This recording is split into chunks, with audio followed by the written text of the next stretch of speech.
First Kings chapter 17. Elijah fed by ravens. Now Elijah the Tishbite from Tishbe in Gilead said to Ahab, As the Lord the God of Israel lives, whom I serve, there will be neither dew nor rain in the next few years except at my word. Then the word of the Lord came to Elijah, Leave here, turn eastward, and hide in the Kerith ravine, east of the Jordan. You will drink from the brook, and I have ordered the ravens to feed you there. So he did what the Lord had told him. He went to the Kerith ravine, east of the Jordan, and stayed there. The ravens brought him bread and meat in the morning, and bread and meat in the evening, and he drank from the brook. The widow at Zarephath. Sometime later, the brook dried up, because there had been no rain in the land. Then the word of the Lord came to him, Go at once to Zarephath of Sidon, and stay there. I have commanded a widow in that place to supply you with food. So he went to Zarephath. When he came to the town gate, a widow was there gathering sticks. He called to her and asked, Would you bring me a little water in a jar, so I may have a drink?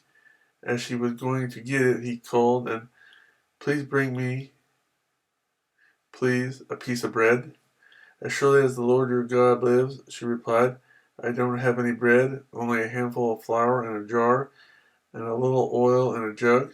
I am gathering a few sticks to take home and make a meal for myself and my son, that we may eat it and die. Elijah said to her, Don't be afraid. Go home and do as you have said, but first make a small cake of bread for me from what you have and bring it to me, and then make something for yourself and your son. For this is what the Lord, the God of Israel, says, The jar of flour will not be used up, and the jug of oil will not run dry until the day the Lord gives rain on the land. She went away and did as Elijah had told her. So there was food every day for Elijah and for the woman and her family. For the jar of flour was not used up, and the jug of oil did not run dry, in keeping with the word of the Lord spoken by Elijah. Sometime later, the son of the woman who owned the house became ill. He grew worse and finally stopped breathing. She said to Elijah, What do you have against me, man of God? Did you not come to remind me of my sin and kill my son? Give me your son, Elijah replied. He took him from her arms, carried him to the upper room where he was staying, and laid him on his bed.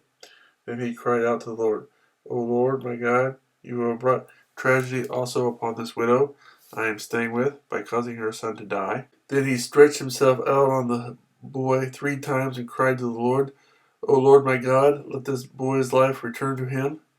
The Lord heard Elijah's cry, and the boy's life returned to him, and he lived.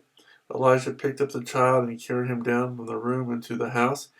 He gave him to his mother and said, Look, your son is alive. Then the woman said to Elijah, Now I know that you are a man of God, and that the word of the Lord from your mouth is the truth.